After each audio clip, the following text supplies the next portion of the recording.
വിശുദ്ധ യോഹന്നാൻ എഴുതിയ സുവിശേഷം അധ്യായം 2. കാനായിലെ വിവാഹ വിരുന്ന് എത്രാം ദിവസമാണ് നടന്നത്? 3-ാം ദിവസം. ആര് അവിടെ ഉണ്ടായിരുന്നു എന്നാണ് പറയുന്നത്? യേശുവിൻ്റെ അമ്മ. 2-ാം അധ്യായം 2-ാം വാക്യം പ്രകാരം ആരെല്ലാം വിരുന്നിന് ക്ഷണിക്കപ്പെട്ടിരുന്നു? യേശുവും ശിഷ്യന്മാരും. വീഞ്ഞ് തീർന്നു പോയപ്പോൾ യേശുവിൻ്റെ അമ്മ അവനോട് പറഞ്ഞതെന്ത്? അവർക്ക് വീഞ്ഞില്ല. യേശു അമ്മയോട് സംസാരിച്ചപ്പോൾ അവളെ എങ്ങനെയാണ് അഭിസംബോധന ചെയ്തത്? സ്ത്രീയെ. മറുപടിയായി യേശു തൻ്റെ അമ്മയോട് പറഞ്ഞതെന്ത്? എനിക്കും നിനക്കും എന്ത്? എന്ത് ഇനിയും ആയിട്ടില്ല എന്നാണ് യേശു പറഞ്ഞത്. എൻ്റെ സമയം. യേശുവിൻ്റെ അമ്മ പരിചാരകർക്ക് നൽകിയ നിർദ്ദേശം എന്താണ്? അവൻ നിങ്ങളോട് പറയുന്നത് ചെയ്യുവിൻ. ശുദ്ധീകരണ കർമ്മത്തിനായി അവിടെ എത്ര കൽഭരണികൾ ഉണ്ടായിരുന്നു? 6. ഓരോ കൽഭരണിയിലും ഏകദേശം എത്ര അളവ് വെള്ളം കൊള്ളുമായിരുന്നു? 2-3 അളവ്. ഭരണികളിൽ വെള്ളം നിറയ്ക്കുവാൻ യേശു ആരോടാണ് കൽപ്പിച്ചത്? പരിചാരകരോട്. പരിചാരകർ ഭരണികളിൽ എത്രമാത്രം വെള്ളം നിറച്ചു? അവർ അവയെല്ലാം വക്കോളം നിറച്ചു. വെള്ളം നിറച്ച ശേഷം യേശു പരിചാരകരോട് എന്ത് ചെയ്യാനാണ് ആവശ്യപ്പെട്ടത്? ഇനി പകർന്ന് കലവറക്കാരൻ്റെ അടുത്ത് കൊണ്ടു ചെല്ലുവിൻ. അപ്പോൾ അവർ എന്തു ചെയ്തു? അവർ അപ്രകാരം ചെയ്തു. വീഞ്ഞായി മാറിയ ആ വെള്ളം ആദ്യം രുചിച്ചു നോക്കിയത് ആരാണ്? കലവറക്കാരൻ. വീഞ്ഞ് എവിടെ നിന്നാണെന്ന് ആരറിഞ്ഞിരുന്നില്ല. ആര് അറിഞ്ഞിരുന്നു? കലവറക്കാരൻ, വെള്ളം കോരിയ പരിചാരകർ. കലവറക്കാരൻ ആരെ വിളിച്ചാണ് വീഞ്ഞിനെക്കുറിച്ച് പറഞ്ഞത്? മണവാളനെ. എല്ലാവരും ആദ്യം വിളമ്പുന്ന വീഞ്ഞ് ഏത് തരത്തിലുള്ളതാണ്? മേൽത്തരം വീഞ്ഞ്. അതിഥികൾക്ക് ലഹരി പിടിച്ചു കഴിയുമ്പോൾ വിളമ്പുന്നത് എങ്ങനെയുള്ളതാണ്? താഴ്ന്ന തരം. എന്ത് ഇതുവരെയും സൂക്ഷിച്ചു വെച്ചുവല്ലോ എന്നാണ് കലവറക്കാരൻ മണവാളനോട് പറഞ്ഞത്? നല്ല വീഞ്ഞ്. ഗലീലിയിലെ കാനായിൽ ചെയ്ത അത്ഭുതം എന്തിൻ്റെ ആരംഭമാണ്? യേശു തൻ്റെ മഹത്വം വെളിപ്പെടുത്തുന്നതിന് പ്രവർത്തിച്ച അടയാളങ്ങളുടെ ആരംഭം. ഈ അത്ഭുതം കണ്ടതിൻ്റെ ഫലമായി ശിഷ്യന്മാർക്ക് സംഭവിച്ച മാറ്റം.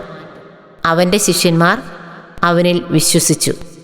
വെള്ളം വീഞ്ഞാക്കിയ അത്ഭുതത്തിന് ശേഷം യേശു എവിടേക്കാണ് പോയത്? കഫർനാമിലേക്ക്. ആരോടൊക്കെ കൂടെയാണ് യേശു കഫർനാമിലേക്ക് പോയത്? തൻ്റെ അമ്മയോടും സഹോദരന്മാരോടും ശിഷ്യന്മാരോടും കൂടി. അവർ കഫർനാമിൽ എത്ര നാൾ താമസിച്ചു? ഏതാനും ദിവസം.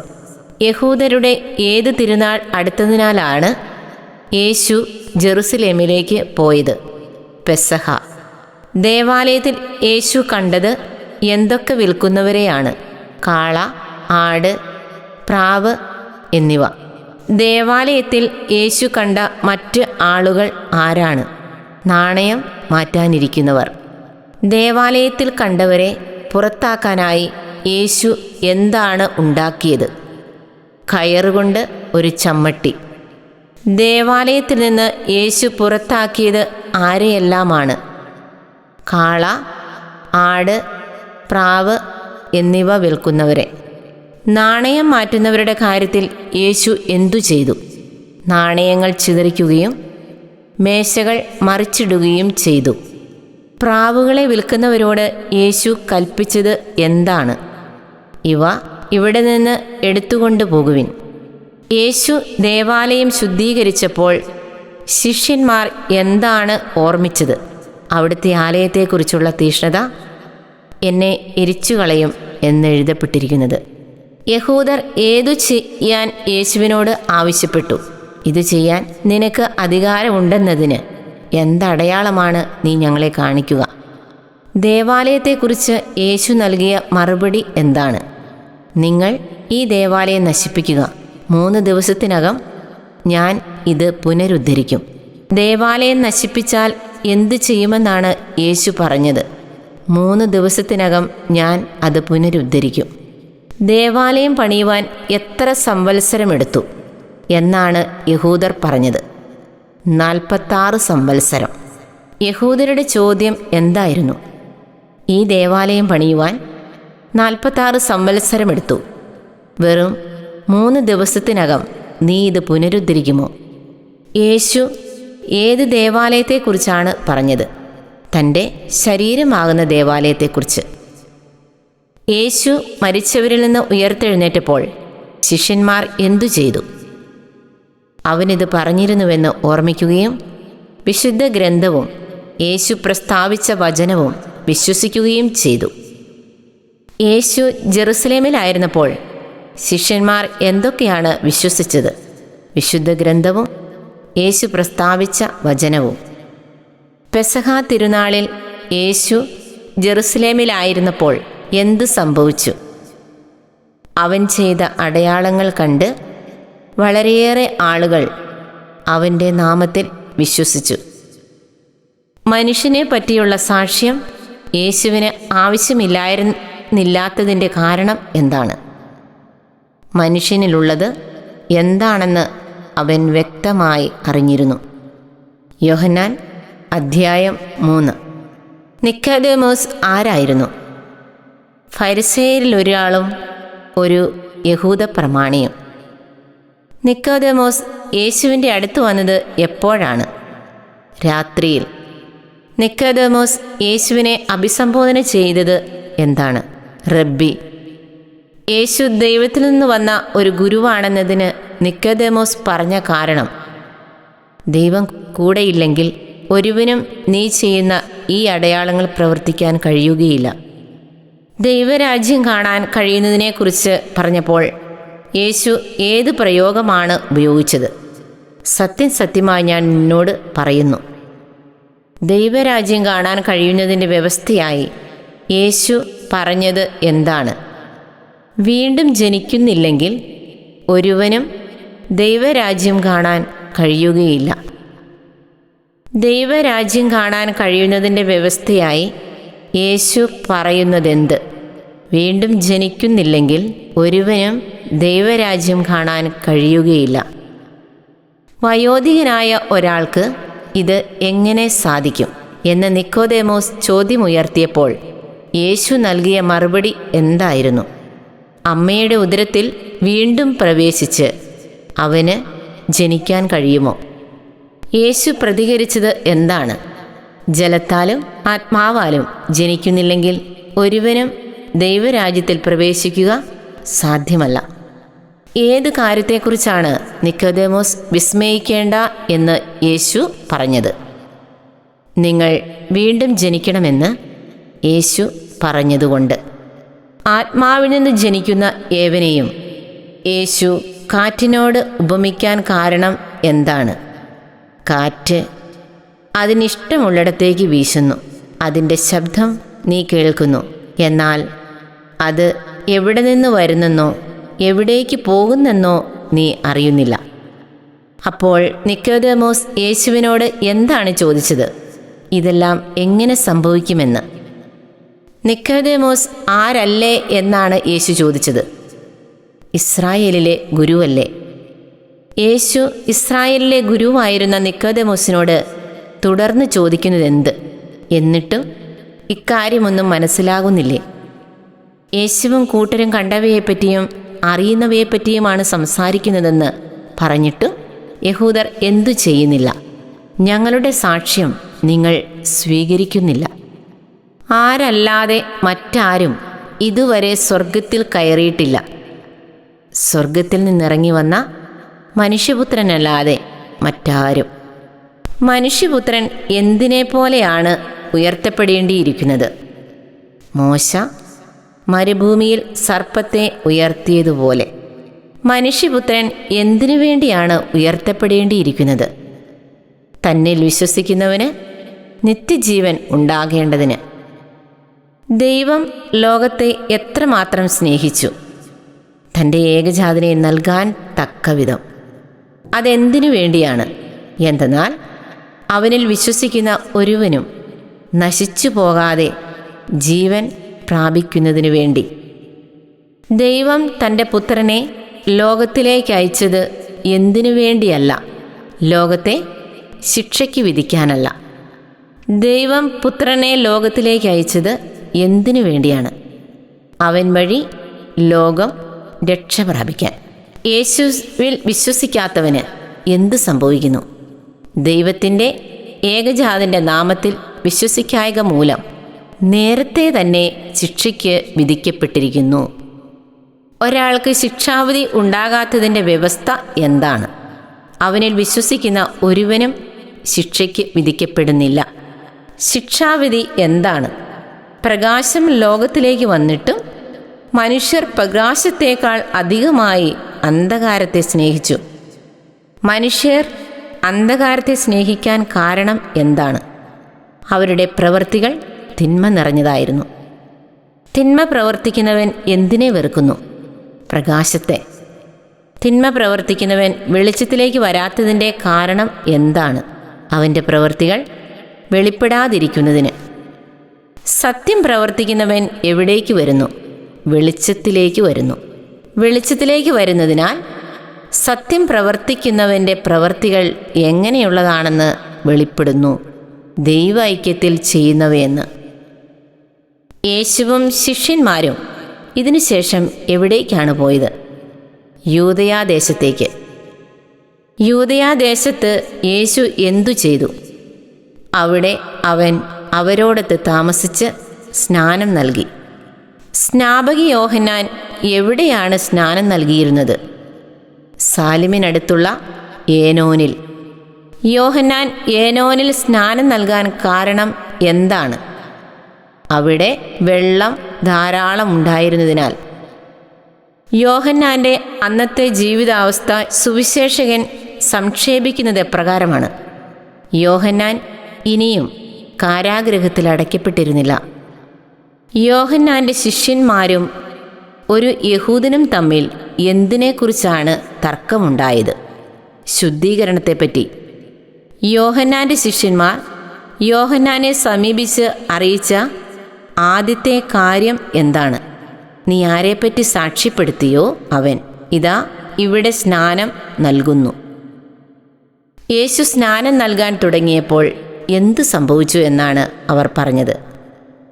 എല്ലാവരും അവൻ്റെ അടുത്തേക്ക് പോവുകയാണ്. അടുത്തുനിന്ന് മണവാളനെ ശ്രവിക്കുന്ന സ്നേഹിതൻ എന്തിലാണ് വളരെ സന്തോഷിക്കുന്നത്? അവൻ്റെ സ്വരത്തിൽ. യോഹന്നാൻ തൻ്റെ സന്തോഷം ഇപ്പോൾ എങ്ങനെയുള്ളതാണ് എന്നാണ് പറയുക: എൻ്റെ ഈ സന്തോഷം ഇപ്പോൾ പൂർണ്ണമായിരിക്കുന്നു. യോഹന്നാൻ്റെ ശുശ്രൂഷയുടെ തത്വം എന്താണ്? അവൻ വളരുകയും ഞാൻ കുറയുകയും വേണം. ഉന്നതത്തിൽ നിന്ന് വരുന്നവൻ എങ്ങനെയാണ്? എല്ലാവർക്കും ഉപരിയാണ്. ഭൂമിയിൽ നിന്നുള്ളവൻ്റെ പ്രത്യേകത എന്താണ്? ഭൂമിയുടേതാണ്. ഭൂമിയിൽ നിന്നുള്ളവൻ എന്തിനെക്കുറിച്ചാണ് സംസാരിക്കുന്നത്? ഭൗമിക കാര്യങ്ങൾ. സ്വർഗത്തിൽ നിന്ന് വരുന്നവൻ എന്തിനെക്കുറിച്ചാണ് സാക്ഷ്യപ്പെടുത്തുന്നത്? അവൻ കാണുകയും കേൾക്കുകയും ചെയ്തതിനെപ്പറ്റി. അവൻ്റെ സാക്ഷ്യം ആരും സ്വീകരിക്കുന്നില്ല. അവൻ ആര്? സ്വർഗത്തിൽ നിന്ന് വരുന്നവൻ. അവൻ്റെ സാക്ഷ്യം സ്വീകരിക്കുന്നവൻ എന്തിനാണ് മുദ്ര വയ്ക്കുന്നത്? ദൈവം സത്യവാനാണ് എന്നതിന്. ദൈവം അയച്ചവൻ സംസാരിക്കുന്നത് ആരുടെ വാക്കുകളാണ്? ദൈവത്തിൻ്റെ വാക്കുകൾ. ദൈവം അളന്നല്ല എന്തിനെ കൊടുക്കുന്നത്? ആത്മാവിനെ. പിതാവ് പുത്രനെ സ്നേഹിക്കുകയും എന്തു ചെയ്യുകയും ചെയ്തിരിക്കുന്നു? എല്ലാം അവൻ്റെ കൈകളിൽ ഏൽപ്പിക്കുകയും ചെയ്തിരിക്കുന്നു. പിതാവ് എല്ലാം പുത്രൻ്റെ കൈകളിൽ ഏൽപ്പിച്ചത് എന്തുകൊണ്ടാണ്? പിതാവ് പുത്രനെ സ്നേഹിക്കുന്നു എന്നതുകൊണ്ട്. പുത്രനിൽ വിശ്വസിക്കുന്നവന് ലഭിക്കുന്നത് എന്താണ്? നിത്യജീവൻ. പുത്രനെ അനുസരിക്കാത്തവൻ എന്തു ദർശിക്കുകയില്ല? ജീവൻ. പുത്രനെ അനുസരിക്കാത്തവൻ്റെ മേൽ എന്തുണ്ട്? ദൈവകോപം. യോഹന്നാൻ അധ്യായം 4. കർത്താവ് എന്ത് കാര്യമാണ് ഫരിസയർ കേട്ടതായി അറിഞ്ഞത്? യോഹന്നാനേക്കാൾ അധികം ആളുകളെ താൻ ശിഷ്യപ്പെടുത്തുകയും സ്നാനപ്പെടുത്തുകയും ചെയ്തുവെന്ന്. വാസ്തവത്തിൽ ആരെയാണ് യേശു നേരിട്ട് സ്നാനപ്പെടുത്താതിരുന്നത്? ശിഷ്യന്മാരല്ലാതെ യേശു നേരിട്ട് ആരെയും സ്നാനപ്പെടുത്തിയില്ല. യേശു യൂദയ വിട്ട് എവിടേക്കാണ് വീണ്ടും പുറപ്പെട്ടത്? ഗലീലയിലേക്ക്. ഗലീലയിലേക്ക് പോകുമ്പോൾ യേശുവിന് ഏത് സ്ഥലത്തുകൂടി കടന്നു പോകേണ്ടിയിരുന്നു? സമറിയായിലൂടെ. സമറിയായിലെ ഏത് പട്ടണമാണ് യേശു എത്തിയത്? സിക്കാർ എന്ന പട്ടണത്തിൽ. സിക്കാർ പട്ടണം ആർക്ക് നൽകിയ വയലിനടുത്താണ്? യാക്കോബ് തൻ്റെ മകൻ ജോസഫിന്. യേശു കിണറിൻ്റെ കരയിലിരിക്കാൻ കാരണം എന്താണ്? യാത്ര ചെയ്ത് ക്ഷീണിച്ചതുകൊണ്ട്. യേശു കിണറിൻ്റെ കരയിലിരുന്നപ്പോൾ ഏകദേശം സമയം എത്രയായിരുന്നു? 6 മണിക്കൂർ. ആ സമയം വെള്ളം കോരാൻ വന്നവൾ ആരായിരുന്നു? ഒരു സമറിയാക്കാരി. യേശു സമറിയാക്കാരിയോട് ആദ്യം ആവശ്യപ്പെട്ടത് എന്താണ്? എനിക്ക് കുടിക്കാൻ തരിക. യേശുവിൻ്റെ ശിഷ്യന്മാർ എവിടെയായിരുന്നു പോയത്? ഭക്ഷണ സാധനങ്ങൾ വാങ്ങാൻ പട്ടണത്തിലേക്ക്. നീ ഒരു യഹൂദനായിരിക്കെ സമറിയാക്കാരിയായ എന്നോട് കുടിക്കാൻ ചോദിക്കുന്നത് എന്ത് എന്ന് ചോദിച്ച സമറിയാക്കാരി അതിന് പറയുന്ന കാരണം എന്താണ്? യഹൂദരും സമറിയാക്കാരും തമ്മിൽ സമ്പർക്കമൊന്നുമില്ലല്ലോ. സമറിയാക്കാരി അറിഞ്ഞിരുന്നെങ്കിൽ എന്ത് യേശു ആഗ്രഹിച്ച 2 കാര്യങ്ങൾ എന്തൊക്കെയാണ്? ദൈവത്തിൻ്റെ ദാനം എന്തെന്നും എനിക്ക് കുടിക്കാൻ തരിക എന്ന് നിന്നോട് ആവശ്യപ്പെടുന്നത് ആരെന്നും. ഇവ അറിഞ്ഞിരുന്നെങ്കിൽ സമറിയാക്കാരി എന്തു ചെയ്യുമായിരുന്നു എന്നാണ് യേശു പറഞ്ഞത്.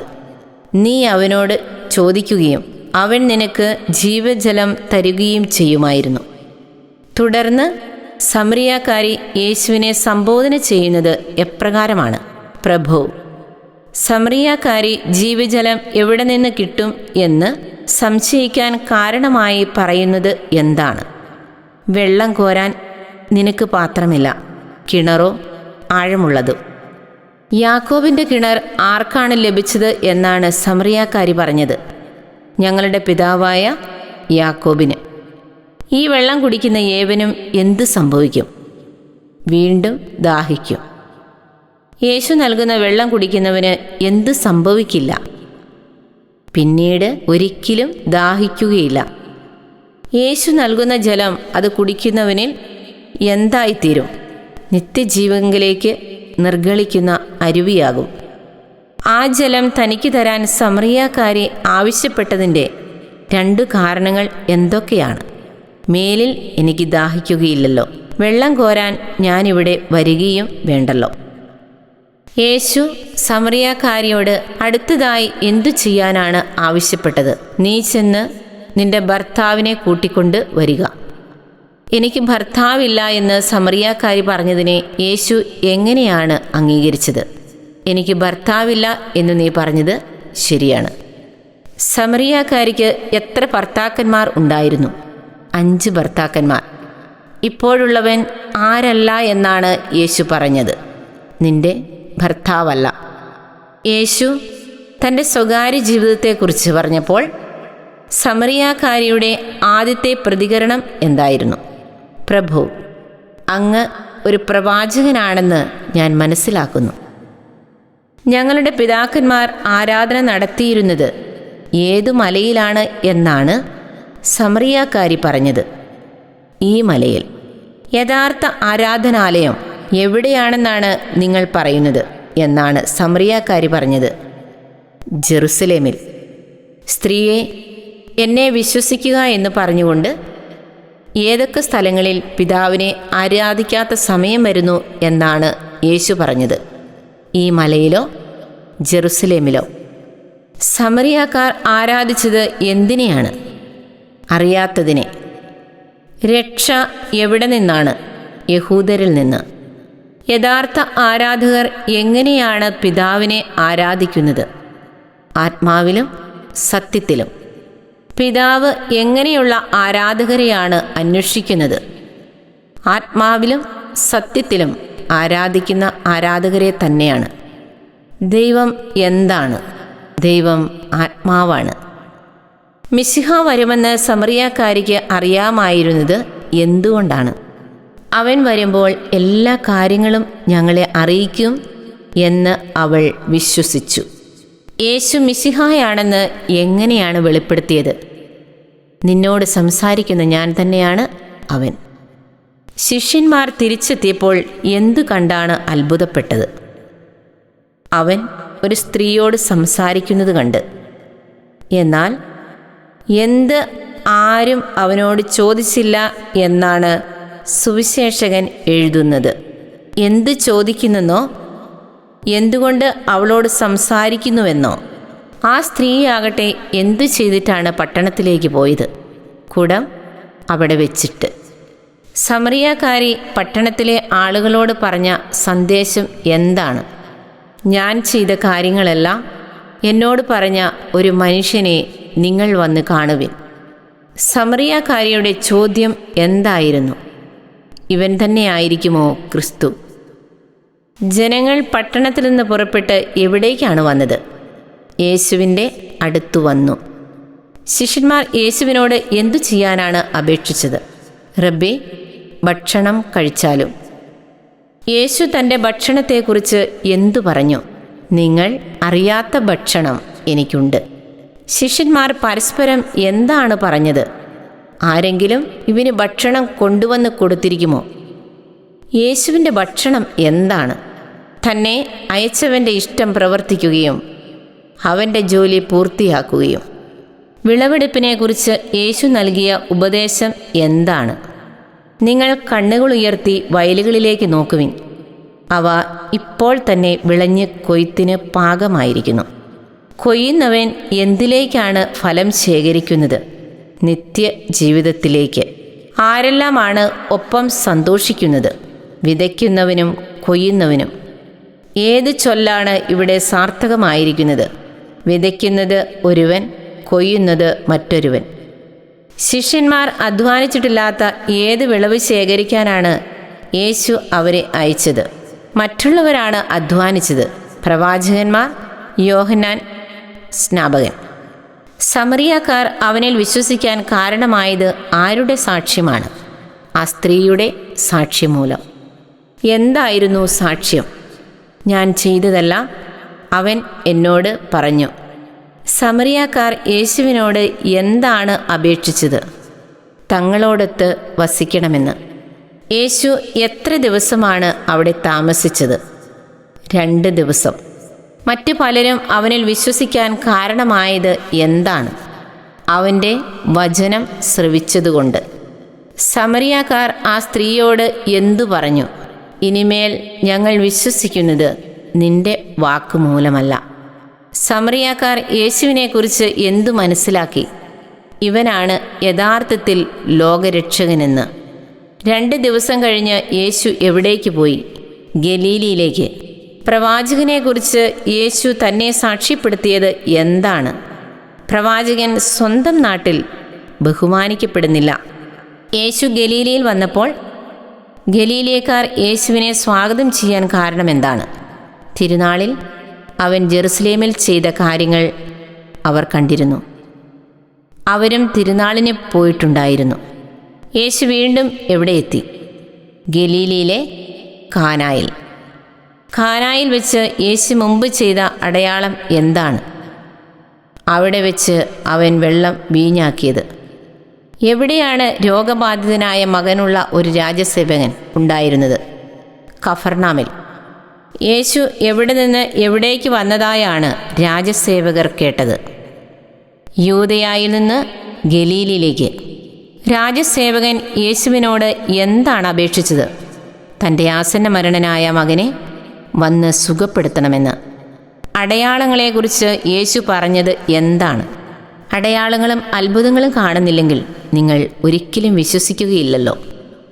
രാജസേവകൻ യേശുവിനോട് എന്താണ് അപേക്ഷിച്ചത്? കർത്താവേ, എൻ്റെ മകൻ മരിക്കും മുമ്പ് വരണമേ. അപ്പോൾ യേശു രാജസേവകനോട് പറഞ്ഞതെന്ത്? പോയിക്കൊള്ളുക, നിന്റെ മകൻ ജീവിക്കും.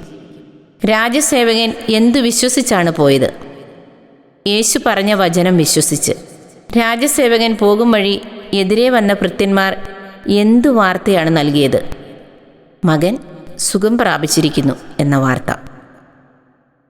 ഏതു സമയത്താണ് അവൻ്റെ സ്ഥിതി മെച്ചപ്പെട്ടതെന്ന് രാജസേവകൻ അന്വേഷിച്ചപ്പോൾ അവർ നൽകിയ മറുപടി എന്താണ്?